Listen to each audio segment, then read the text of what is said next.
Hamster Brady here with another SitRep on things that are exciting and happening fast and furious around the world. Joining me today is Luke Slywaker and Matt Baker, a couple of my old friends and colleagues down in San Diego. How you guys doing? Doing great, brother. Oops, we're getting a little bit of delay on your end, Matt. Oops. Not sure what we can do about that. Well, it might get better here in a second because we are in a dead zone, kind of like We're just getting into Camp Pendleton. So these guys are heading. The reason we're having them on today is they have gone up and taken some citizen journalist live footage up in the LA fires.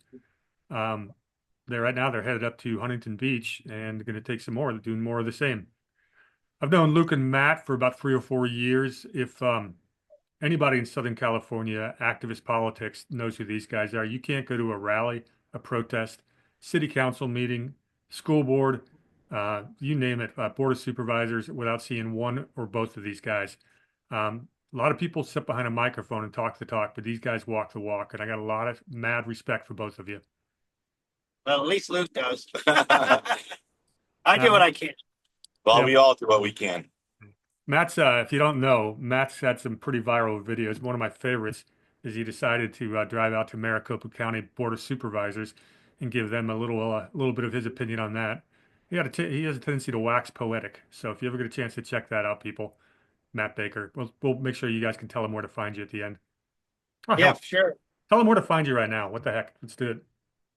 Well, I'm at slave_2_liberty, slave to liberty with two underscores around the two on X at slave_2_liberty. And I'm at Luke Slywaker, Slywaker on X. Well, so Just hit 150,000 followers. That was legit. attaboy. I'm creeping up on 18,000. You're well ahead of me. I broke through 2,000 last. I think I'm about now. I'm almost to 2,000, but we'll get there. Right, we'll try to share your stuff a little bit more. I appreciate that. Um, it's quality, not quantity, right? No, I'm kidding. It's both. But you guys got an important message. You usually are out there talking about liberty. You guys done a lot of work on the border, photographing what's going on down there. But today we're talking about the LA fires. I've got some screen shares ready for you. I just have you guys talk us through what was the impetus to get up there besides the obvious, and what have you seen? What are your observations? Go ahead, Matt. I mean, are you which screen show are you going to do? Are you going to play that? Can we see it? Uh-oh. Yep, I heard bear him. with me. Somebody start that over. Forgot to add the volume. So yeah, I'm gonna do what I've got teed Yeah, up it'd be here. nice if we could see the video. We could give you a heads up on that particular video. But yeah, basically, we see it's. I mean, I hate to talk about it as a story, but it is the number one story in the country and has been for quite some time. I mean, when we saw it happening, we're like, I'm trying to get ready to go to J6. I mean, not J6 to the inauguration. Sorry, not J6. The sequel to that, basically, we're coming back and we're going to inaugurate Trump. So I'm going to be heading up there. So I was kind of getting ready, but then this thing popped off and we're like, we just literally have to go up. It's like our duty to get some real eyes, some actual citizen journalists so we could see the reality of what's happening without some narrative being pushed by the mainstream media, You just never know what you're going to find until you get up there. Go ahead, Luke. So the fires kicked off on Tuesday. And Wednesday morning, I woke up thinking, man, we got to get up there. And a half hour later, Matt called and he said, hey, man, we better get up there and cover those fires. So within an hour or two, we were on the road headed up. We got there the early afternoon on Wednesday, the day after the fires kind of broke out. I think it's the 8th. Yeah. And we spent all day Wednesday. Wednesday, we kind of went to Malibu, Santa Monica, North Santa Monica. And we drove around the neighborhoods for a while, but we found that access was going to be very, very difficult because they had a police presence at nearly every side street. So we really couldn't get up into the Pacific Palisades to actually get boots on the ground coverage there. But we did hang around on Pacific Coast Highway, just north of Santa Monica, like I said, just south of Malibu. And we had to go down to the boardwalk because everything was shut off up above as far as travel was concerned. So we just walked up the boardwalk until we saw flames, and that's the spot right there that we eventually came to. At this particular spot, is directly where they had the mobile command center all set up for the LA Fire Department and the LA Police Department.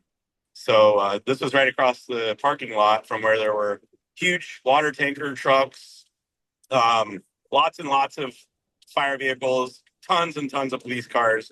I mean, hundreds of vehicles parked there in that parking lot. Constant flow of traffic of fire trucks, police officers, and media going up and down Coast Highway right past these flames right there, as you can see in the background. So we can maybe watch this for a minute. We can tell you a little bit about our first evening there, and then we stayed through the next day and covered what was going on in the Altadena, Pasadena area there. Yeah. Do you want to share the audio of the video or no? I can turn the audio on for a bit if you want. Is there a specific spot you want me to fast forward to? I just thought it'd look cool in the background while you guys are talking.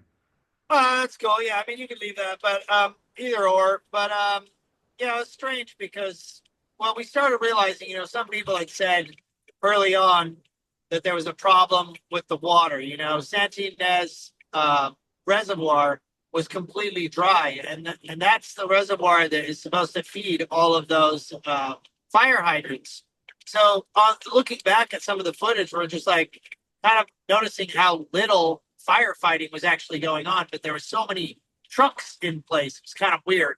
Yeah, that they had like hundreds of fire trucks, but yet very few people actually attending to the fire, or even very, very little hustle, very little sense of urgency from the people. No offense. I'm blaming it on the management, on the command structure, because the firefighters basically like a military organization. They work top down, and so whoever's telling them what to do and giving them the orders was not doing a very good job, because there was a lot of people there and a lot of people just didn't seem to know what to do.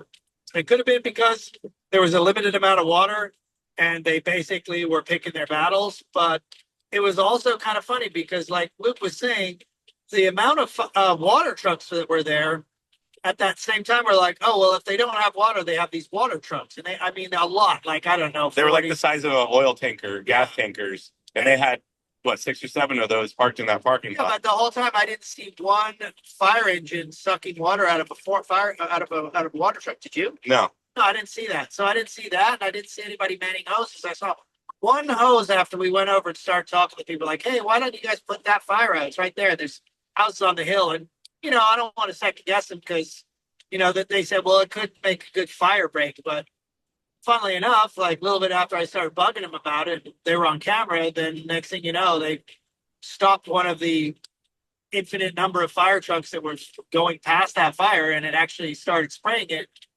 which was tamping down the flame for quite a bit. But then they literally ran out of water, and then they just left. And the fire continued raging on. And it just powered back through. So it was weird, man. I don't know. It was a very, very strange thing. Like when we were there, the feeling was a little bit different than when we went back to edit the footage. We were kind of noticing just this reoccurring theme of people standing around, not actually doing anything. Weird. Let me show the quick clip that you put up on X about the all the fire trucks sitting around, unmanned fire engines. I'll play that real quick with the sound. And Yeah. I thought that was not great, but it was definitely worth watching. So here we go. Play It's that about a mile, maybe a mile and a half from where we came up on the fire for the first time. Okay, so here we go. All right, we're here, Santa Monica Fire Station number 1. We're trying to see what people have to say, but it's kind of weird because there's a lot of engines here. Like, why are they here? I don't know. Like, look, we got 1 engine, 2 engines, 3 engines, and a small situation right here. Seems a little weird. Like, shouldn't we be all hands on deck at this point in time? I mean, maybe they're keeping a few local, but I don't even see them being manned. Yeah, you can turn that clip off now. But or you can play Luke's stinger.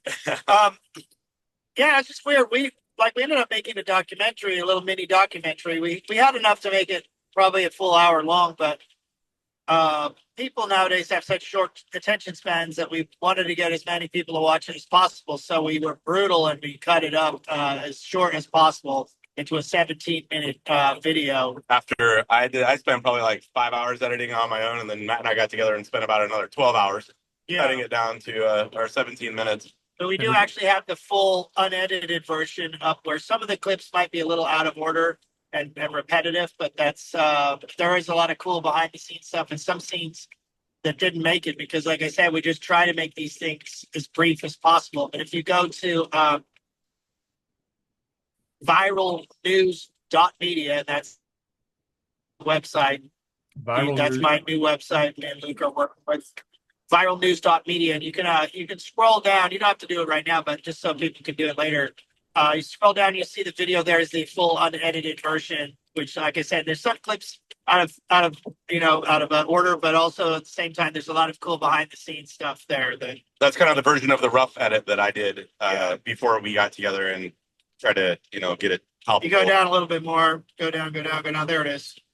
So that's the unedited version right there. I think it's like what 45 minutes. Yeah, 40 something. Yeah. Oh, cool. And so if you want to see that, I actually have a contest going now. I was putting out a fire and you can see my butt crack. So I edited out of the final footage. So if you are the first person to send me a screenshot of that, you get a free t-shirt. Like a little Easter egg It's for our fans. expensive to watch it. It's not bad. It's like just a little plumber's crack, but it will prove that you watched the film. That's all I know.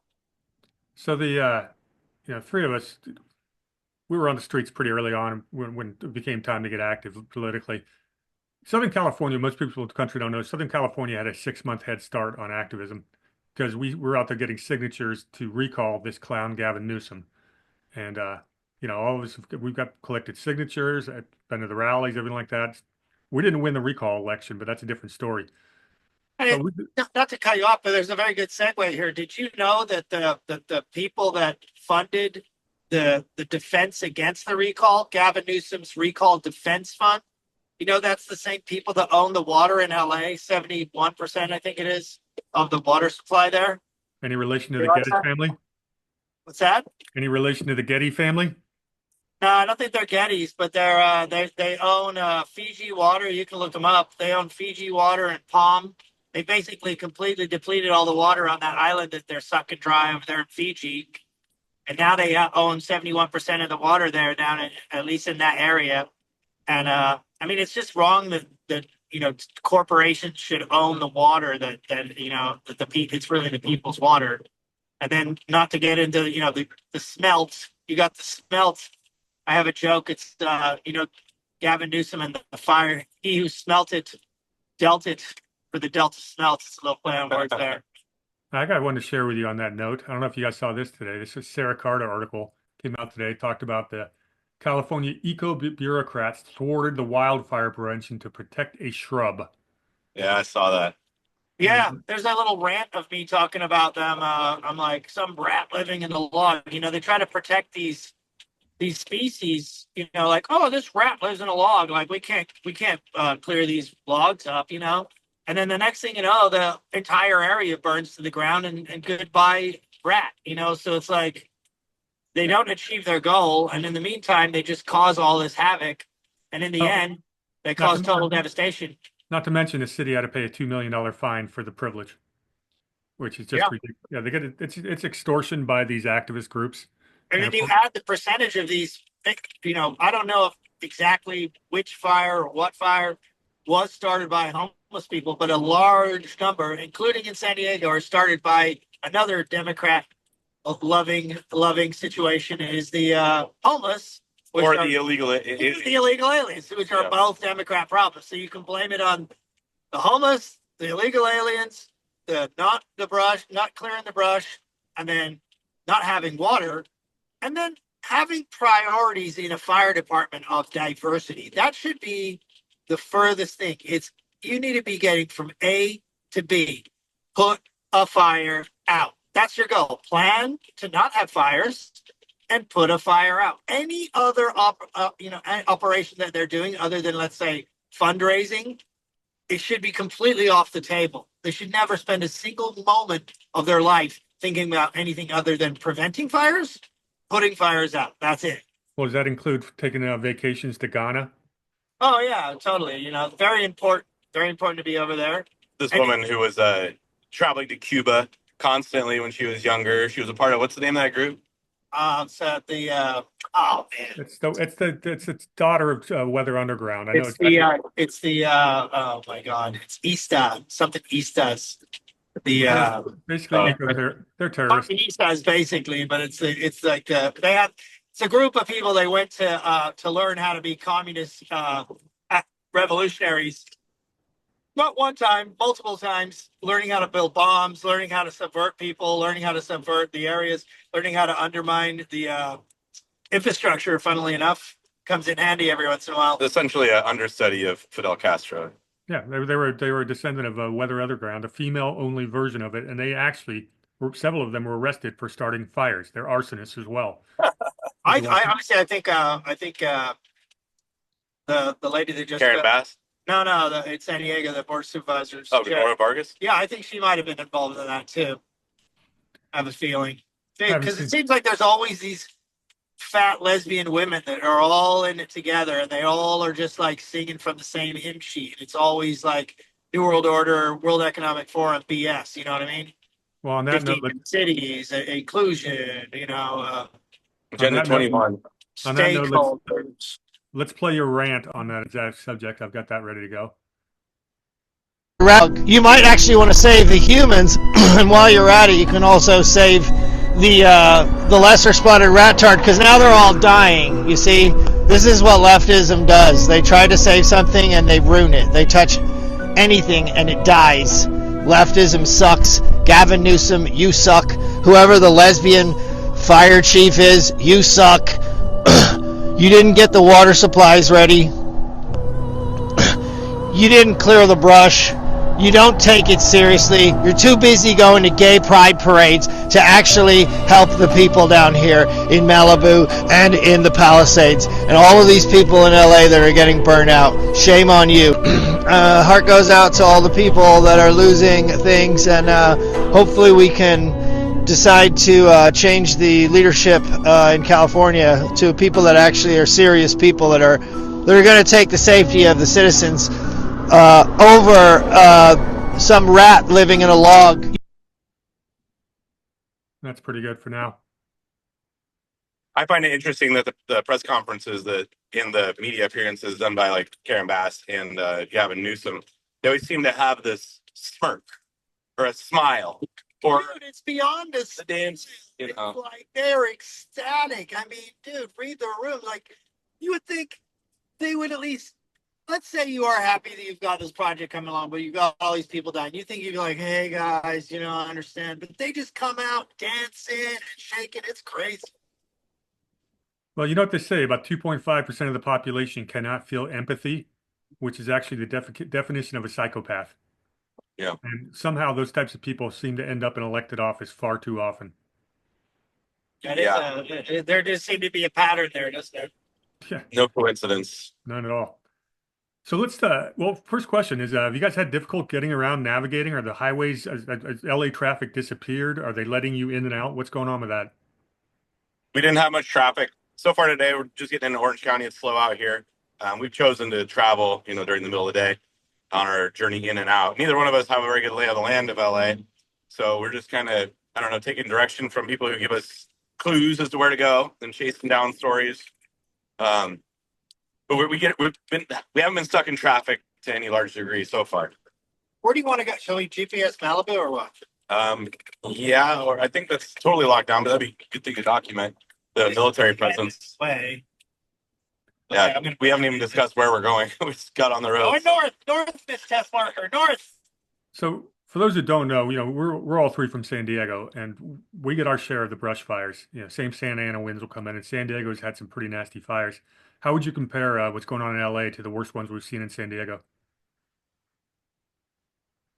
Well, I mean, apparently the winds were a lot stronger, and so that, like, I have never seen the way they have the Palisades there. That area is just completely just wall to wall decimated. It almost looks like Hiroshima, like it's just completely decimated. It seems like in San Diego, a lot of the fires kind of went in canyons, out canyons. I don't think it ever just hit that full complete apocalypse mode like it did up there. It's pretty bad.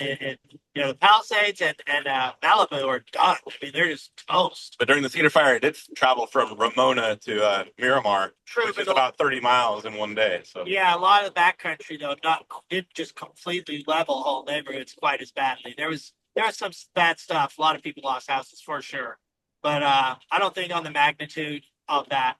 But it's the same thing. These fires are a big problem.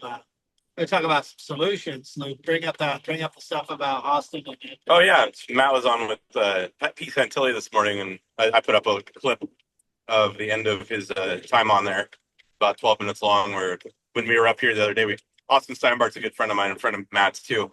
When we were up here on Wednesday evening, he called and he'd let me know that he had just put out a new video about these.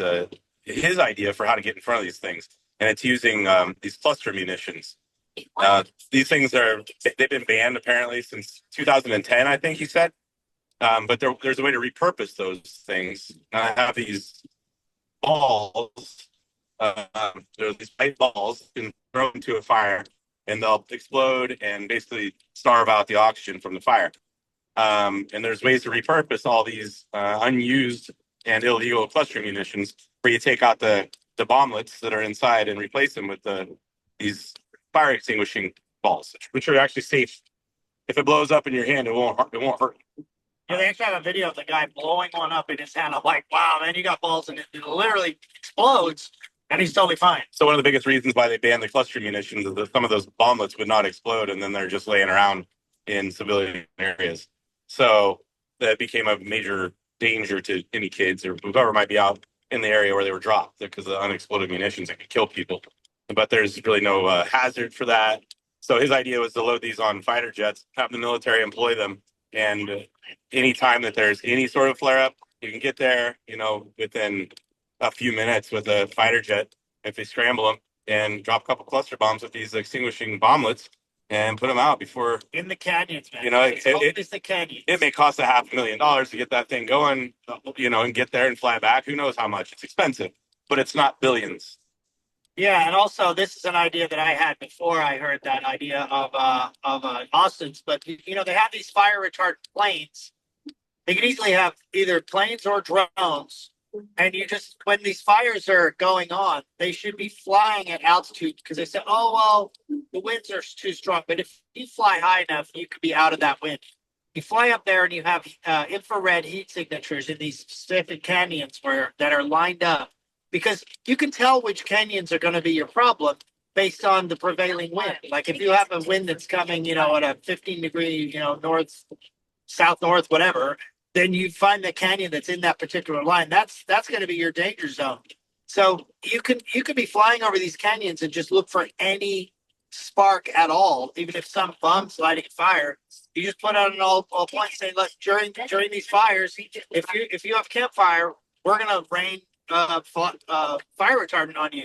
And so instantaneously, one of these tankers could come out of the upper altitude, dive bomb down and bomb these things, or drones. If you're worried about, people, like maybe it's too dangerous to fly, you could risk landing a drone in there, because the reality is if these fires were just put out in the first few minutes, you would be over. You wouldn't have these, the need for 57,000 fire trucks and 100 million gallons of water. One spark, the whole thing starts with one spark. If you could stop that initial spark within the first 5 minutes, you would be so far ahead of the game. Or sorry, go ahead, man. And even if, let's say, you couldn't get the very initial spark, you could go down the canyon in the direction it's going and just keep bombing it, and create a giant fire break of the fire retardant material, which would at least slow it down to give you a chance to come in and respond to it. But I just feel like the whole way that they attack these things is very very strange. If the cluster munitions with those cluster bombs, to drop one of those, it'll extinguish an area approximately the size of a football field. So, well, how many times if you have a little bit of a jump on it, a few acres, you can knock it out. How many times have we seen the incompetence? And we've got the technology, we've got the know-how, because we see in other states wildfires don't spread and they get dry weather and stuff like that. Maui, of course, wasn't that long ago in Lahaina. You guys probably don't know this. I lived in Lahaina when I was in my early 20s. My old house got burned to the ground. I got friends that are there still. and they're homeless to this day. One of my oldest friends, her school, she's a school teacher and is yet to be built back up. They've been, kids have been scattered. I mean, LA is on an even bigger scale than that in terms of population. Most of the people that have been displaced, and it's going to be. I don't know. I've seen enough footage that I don't know how long it's going to take to build back. But Gavin's already got a plan, apparently. It's fire. It's going to take a long time. That's a lot of resources and a lot of man hours. And this is the most disgusting thing about what that scumbag says. It's like, if you lose something, don't you want that thing back? But he's talking about LA 2.0, and Yeah. he's just glowing and loving about it. And they already have this plan for, what is it, 2028? Yeah, this is time for Smart the city. Olympics. Yeah, right Yeah. in time for the And Olympics. so they already have this plan that's going to be a smart city, and and I didn't actually find this part, but someone else was telling me that the actual center of the entire project was supposed to be in that area, which you're never going to get those billionaires to move out of that beautiful area with their amazing mansions. Like, good luck buying them out. And then here we go, just like Lahaina, another smart city. I mean, it's just a little bit too coincidental, isn't it, guys? Yeah, it makes you want to ask some questions. All right, let me And shift for the gears. fact that day, all three fires by satellite imaging that I've seen, all the three major fires that kicked off that day all started at the exact same time. Right next to hiking trails too, within like a few Yep. feet of a trail. It's not a big coincidence. Reminiscent of the Canada wildfires from June of last year. Oh, and even the ones up in Oregon, they found Antifa on the side of the road throwing freaking bombs into the or flares into the brush, and most of those people never got arrested, even though there was video of them. There was never. I mean, those people should have been. I'm not saying physically crucified, although I wouldn't have cried. But I mean, literally, like through the media, that should have been crucified. It would have been like, this guy's going to jail for the rest of his life. You ever do this? Should have been like everyone hating on these people and have them like constantly on the news. This is what happens if you do this kind of thing. No, they just blamed it on climate change and moved on. It's peaceful arson. Exactly. Of course it is. Switching gears, we got to have a happy moment here. I'm going to play the peacock. All right. I'm very happy about the peacock. This was a viral video for a reason. This one's awesome, people.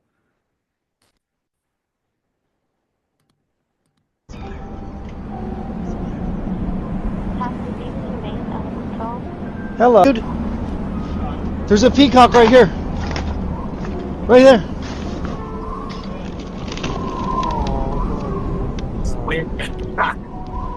His tail feathers are all singed. Oh man, look at that. Want some water? Water's spraying out right ahead. Want some water?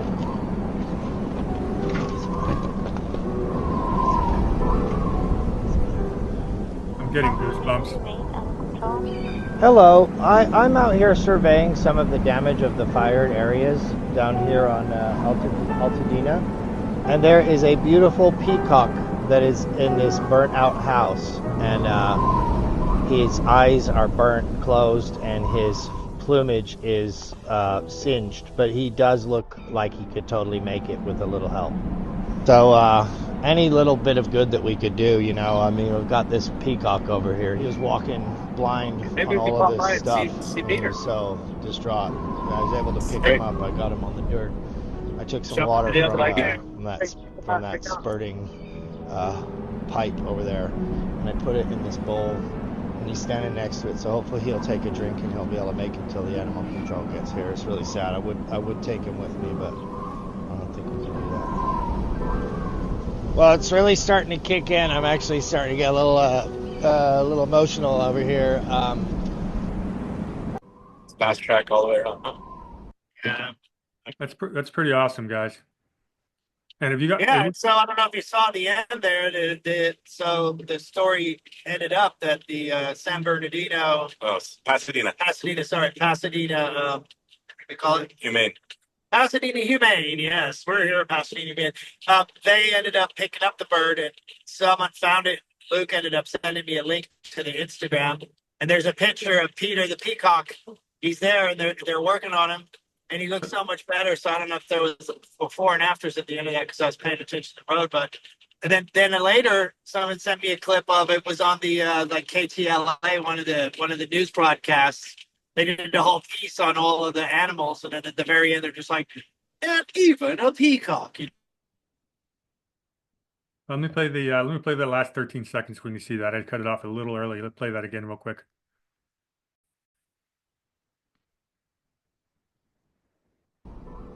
It's like the phoenix rising from the ashes. The peacock. They should, a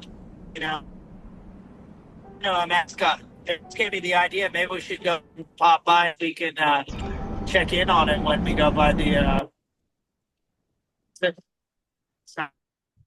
Yeah, that'd be great. Get some more footage out there. Pasadena, Humane. Look, I have to ask Luke the name of everything. All right, man. You're a busy man saving peacocks. That's it. That's hard work. Doing God's work. Yeah, I do. I feed the peacocks. He remembers saying, "It's not just he's holding the camera, so we can't both do it at the same time."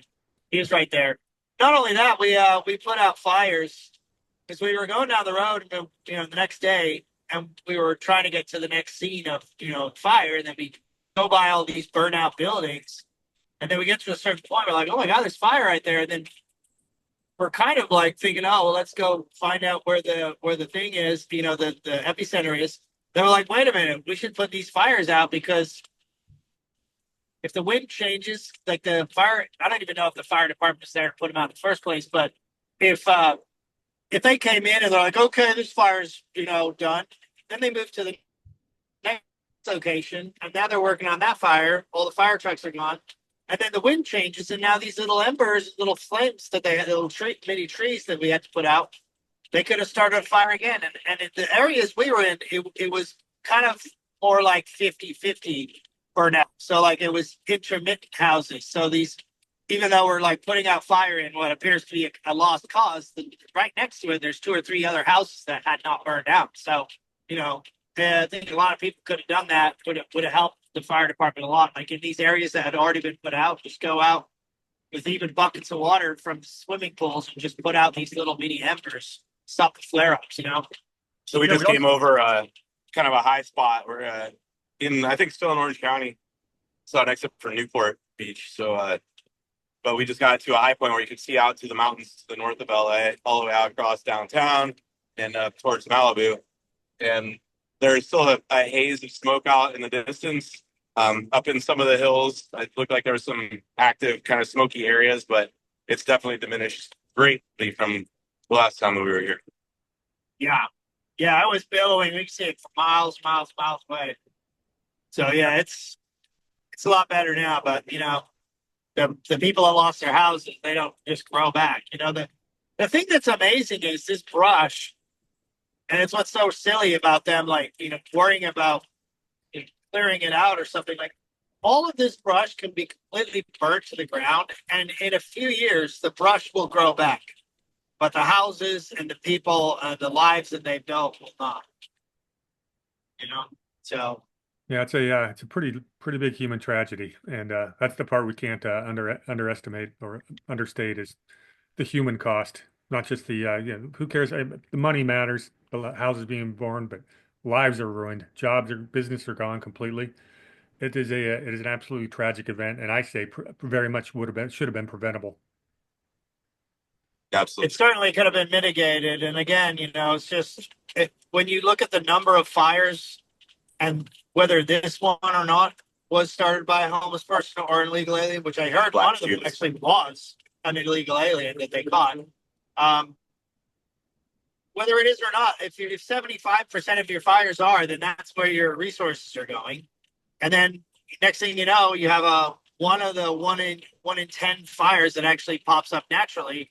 They might miss it, or they might be busy on another fire. So it's just Democrat-run BS, top to bottom, and the fact that they're so corrupt, they just don't care about completing a task or getting the job done. All they care about is how it looks, doing it. Are we helping the environment? Are we gay? Is it inclusive? How do the stakeholders benefit? That has nothing to do with putting out fires. That should be illegal to even discuss in these departments. Same with the military. It's like you have one job, dude. Don't forget it. That's your job. Get it done. You know, doesn't fly in the private sector. I mean, Luke and I, we work. You know, I work construction. He works. You know, doing his bumper repair thing. And you know, you get there, you do the job. You're not like, oh, let me do this, let me do that, let me put on a dress, let me, you know, let me call Ghana and see how they're doing. It's like get to the job, do the job, and move on, and move to the next job. That's your job. Now do it. You know, Process seems to be a big job for a lot of people, figuring out how to make processes. There's people who specialize in that, who are process managers. And instead of getting anything done, they're just creating bureaucracy. Yeah, middle and management. I also have a feeling that either because they had no water and they knew that the city was going to freak out about the response, that they just parked an infinite number of trucks on the street to make it look like they were doing something. So people were like, oh, well, at least they're doing something. They wouldn't let you in the areas that were actually bad. And then all the other areas, they just have fire trucks just parked on the street doing nothing. Then there's the thing about the 100 fire trucks that are in for repair, and they cut the repair facility staff down to nothing. Oh, that's convenient. Yeah. Yeah, you wouldn't want to repair your fire trucks or fill your reservoirs or cut your brush. Supposedly, I was just seeing on InfoWars today that there was actually quite a bit of a stand down. There were actually had less firefighters on duty that day than they had just even on a normal day. That's what I heard. Let's not forget all the firefighters who lost their jobs because they didn't want to take the jab. That's right. Oh yeah, and then they left all the you know all the followers in place and promoted them while they, you know, the Mavericks that were out there that actually trying to get shit done. We're You guys navigating. We're navigating at the same time. So it's my turn here, but I think you're in the right place. I think 405. I'm gonna take that one, but I think it's probably just like a HOV lane or something. So bear with us. Sorry, we're a little No, no distracted. worries. here. Yeah, I don't want to miss my road because we're already a few hours out, and once we get into that traffic, it's going to be horrific. But yeah, the traffic was actually not bad at all. I mean, all of LA was close to shut down. I mean, there was so many areas where there was just no restaurants, no gas stations. Yeah, Pasadena was like a ghost town. In fact, if there hadn't been a fire and just the wind event had been here, they would have considered that a disaster in and of itself. There are trees down, major limbs, palm fronds everywhere. I mean, the street sides are just littered with the green waste. Yeah, there was a lot of trees, like you said. I mean, if you had counted the number of trees that were down that we see personally just on our little mini road going through from, you know, in a one-dimensional perspective, and now multiply that by every street in every direction, there was must have been tens of thousands. It would have taken a week to clean up just the greenery. Yeah, tens of thousands of trees, I would estimate, are down, judging by the amount we saw. Amazing.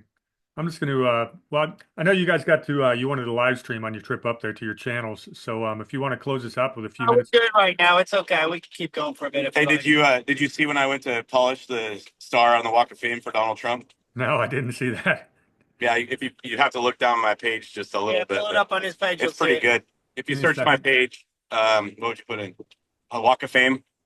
Or just Donald Trump star. I'll find it. I'll find it while we're talking.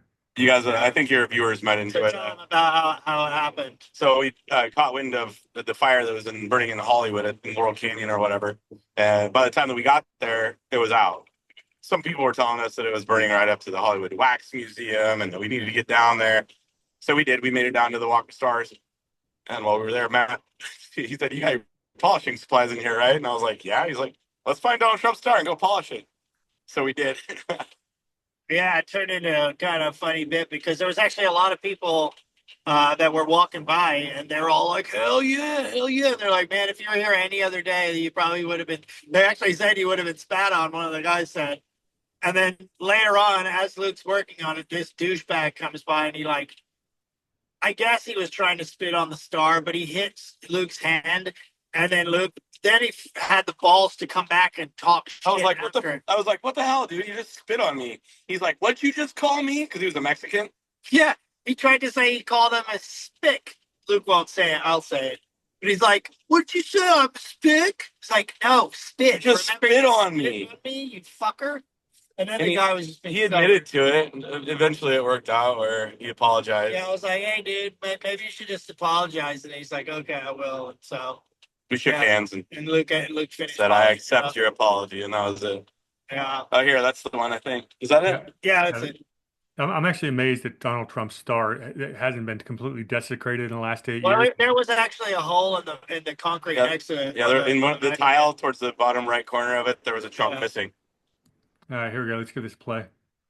All right, we're here on Hollywood Boulevard, the iconic Walk of Yeah, Fame. go The full stars screen. that I've seen, I must say there is one star, one of the greatest stars, the most amazing, most tremendous star of all time. Believe me, it is the most tremendous star, the most beautiful star of all time. Believe me, I do believe it could be a little shinier. It could be a little shinier. But I brought a lot. What's that? You can go full screen if you hit the bottom right corner. of You the wanna go video. faster? There.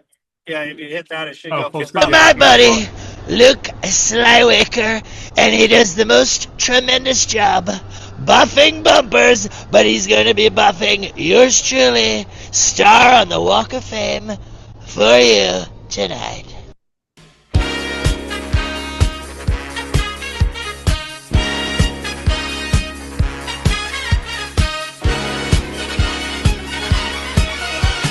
Young man, there's no need to feel down. I said, young man, pick yourself off the ground. I said, young man, 'cause you're in a new town. There's no need to be unhappy. Young man, there's a place you can go. I said, young man, when you're short on your dough, you can stay there. And I'm sure you will find many ways to have a good time. I like that. Man. It's fun to stay at the YMCA. It's fun to stay at the YMCA. They have everything fundamental joy. You can hang out with all the boys. It's fun to stay at the YMCA. It's fun to stay at the YMCA. You can get yourself clean. You can have a good meal. Oh, look at that shine! Sorry, I didn't mean to scare you. See how this one, see how Kevin Spacey, because he's a pedophile? And then you got Donald Trump. Shiny. Look at all this black stuff. I got all that off of there. Look at it.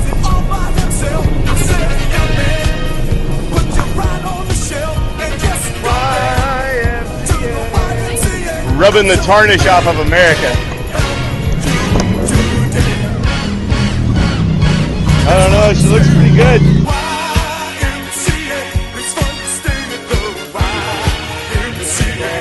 You got your ball with you? That's pretty good, guys. Yeah, pretty classic. Pete Santilli was talking about it earlier today when I was on with him. He's like, "Oh, you know Luke." He's like, "Oh, I love that. What he did with the star." Is that their buddies from before? It's pretty classic. Yeah, I was watching Pete. Luke texted me this morning, told me you were coming on, but it was would have been 7 a.m. your time, I guess, when you started talking. That's right when I started recording my earlier show, so I missed that part. I got to go back and watch it later. I sent you the last little bit. Good. Did you say Pete hit you up? No, No, I Luke did. Luke Oh. did. No, I've never Yeah, met Pete's Pete. going to be on sometime this week or next week. Okay, did you actually go on the show today, or did you, I saw him play the Yeah, I Pete- was on for about That whole second hour. Okay. Well, I got to tell you, I'm hearing from people all over the country. Thoughts and prayers for everyone down there in SoCal. I hope San Diego stays safe as well. Yeah, there's brush fires in Mission Valley where the homeless are encamped. They started at the same time yesterday. Fortunately, they were able to get on those right away and put them out. But yeah, we're under the red flag warning. Let me just ask you this: we heard about the MCAS Miramar getting a small fire yesterday, and I used to drive by there like every day going to my dive shop. It doesn't make sense how someone else could set a fire there because you've got one of the busier streets going east-west in Miramar Boulevard. 55 feet to get across the street. You got a 20-foot high screen fence, and then there's a golf course stretching the entire amount, and golf courses aren't flammable. So how did that happen? You guys got any inside dirt on that? Yeah, it's hard to know. It could have been a muffler on the bottom of a military vehicle, or who knows. Yeah, that's interesting. Or apparently, the DJI drones are gonna go ungeofenced yeah. from now on. So you They're, don't know. they're jailbreaking them so we can fly them wherever you want to. I know. I'm looking forward to that, but it's going to cause problems. Yeah, what could possibly go wrong? Yeah, I wanted to buy a drone before, but I'm like, this sucks. Like every time I want to, everyone wants to fly one. You can't fly here. You can't fly there. You got to wait 5 minutes. You wait 10 minutes. Fly here. You fly there. Be so nice if they'll fly it around, but then you got the people that ruin it for everybody who want to like fly it into a jet engine or something like that. Not good. Yeah, but there's well, you're going to be there on January 20th, and I was just listening to Secret Service talking about they're going to have their drones up. It's supposed to be a no-fly zone or whatever they call it, temporary TFR. Yeah. Yeah, that's But, I think that's the operative word. Especially gonna- during fire, we were actually looking at getting a helicopter tour, like to take us around the fire. But on there, they were talking about the TFRs and all that. Well, you're gonna have to take some great footage. Luke, are you going on that trip? No, I'm not going this time. Sure, Oh, you man. don't want to try and get to do a last minute fundraiser. Yeah, if someone wants to buy me an airline ticket to leave in 2 days, come back on Tuesday. If anybody wants to pony up a donation, I'll go with Matt. We'll get some great footage. I know he'll do a good job without me, but we make a pretty good team. It won't be as good. It will not be as good footage. I gotta see if I got any airline miles to send your way. But, You got airline miles? what's that? You have airline miles or someone Yeah, else? yeah, we run everything on one of our businesses through Amex. So basically, it's at least 3 or 4 free flights a year cross coast. But I got to go back and forth cross country so much these days; they come in handy. Yeah, I'm sure. Actually, that's not a bad idea. You just hit up people and say, "Hey, who's got some freaking flyer miles? They like throw me down." So honestly, I mean, it would be cool. So I'm not sure how that works if you can donate frequent flyer miles or not. I the mean, thing is, me and Luke are already a team. It's so easy for us to like get in and like wait. There's no argument. We just pretty much handle business. And we, like I call it, like when I'm filming and he's doing his thing, or vice versa. It's a dance that we do. We move together, and it's almost he knows how I'm going to move. I know how he's going to move, and Yeah. our instincts kick in. We know what we want to get, how to get it, and we have like different communication cues that we can use and stuff. It's a lot easier when you got somebody you work with constantly. and you guys are usually filming with an iPhone, or you got any other fancy equipment going on? I just use my iPhone 15 Pro Max with a DJI Osmo 6 gimbal, which is I think they're going to probably have a new one coming out soon. But I would recommend to anybody who's doing any sort of videography to get that particular one. You can fold it down into a really compact situation, so you can travel with it and carry it in your pocket, essentially. And then it just works amazingly, especially with I can tell you with my iPhone, it's awesome. Yeah, and stability is key because even if you have a camera with a good megapixel ratio on it, if it's waving, the image will be blurry. And So it keeps the horizon perfectly level Yeah. for you. and it floats, between scenes. It makes it just a lot smoother. Like if you watch a lot of just handheld stuff, it kind of gives you a headache after a while. Shake it.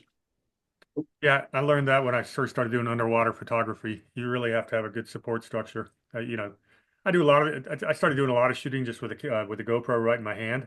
But you got to be you got to be a diver that can hold still, and not many people have that skill. It's different on land. You pick up Yeah, that's fun. Fun stuff. well, you guys got Fun any, stuff.